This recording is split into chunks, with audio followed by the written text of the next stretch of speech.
স্বামী সন্তান সংসারের মঙ্গল কামনায় মা সংকট তারিণীর পুজো দিলেন অসংখ্য পুণ্যার্থী। রবিবার সকাল থেকে বাঁকুড়ার ভূতেশ্বর গ্রামে মা সংকট তারিণীর বার্ষিক পুজো উপলক্ষে বিপুল জনসমাগম লক্ষ্য করা গেছে। গ্রামবাসী ও পুণ্যার্থীর তরফে জানানো হয়েছে, এখানে মা সংকট তারিণী অতি জাগ্রত হিসেবে মনে করা হয়। ভক্তি ভরে চাইলে দেবী সকলের ভক্তের মনোবাসনা পূর্ণ করেন।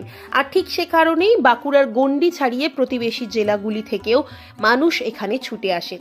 তবে ৩০০ বছরেরও বেশি প্রাচীন মা সংকট তারিণীর পুজোর বিশেষ বৈশিষ্ট্য হলো ছাদযুক্ত কোনো মন্দির নেই, খোলা আকাশের নিচে পুজো করা হয়। একই সঙ্গে সারা বছর একটি কৌটোতে তাকে রাখা হয়, ফি বছর পুজোর দিন তাকে আনা হয়।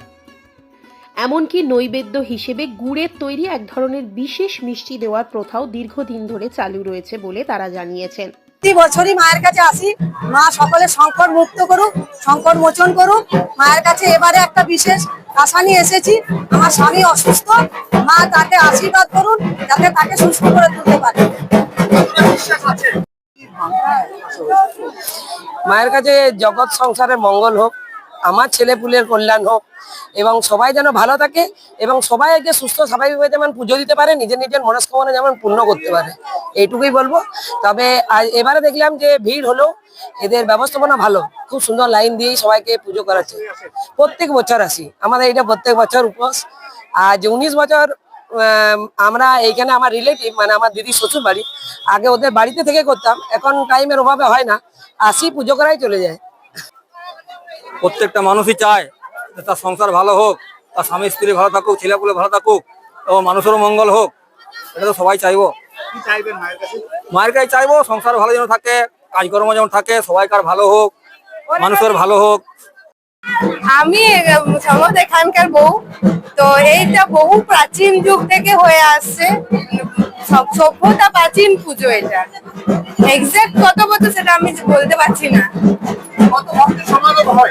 প্রচুর প্রচুর মানে ভোর 4টার থেকে এখানে ভক্তরা সব আসেন পুজো করতে এবং সারা দিন পুজো চলবে যতক্ষণ না চাঁদ উঠছে ততক্ষণ। যে অর্ঘ্য দেওয়ার হওয়ার পর ঠাকুর আবার ফিরে যাবেন। এখানে বৈশিষ্ট্য ওটাই যে সারাদিন ধরে পুজো হয়, হাতি ঘোড়া, যার যা মনস্কামনা, কেউ বিয়ের জন্য, কেউ সন্তান লাভের জন্য, যার যা মনস্কামনা মা সব পূর্ণ করেন।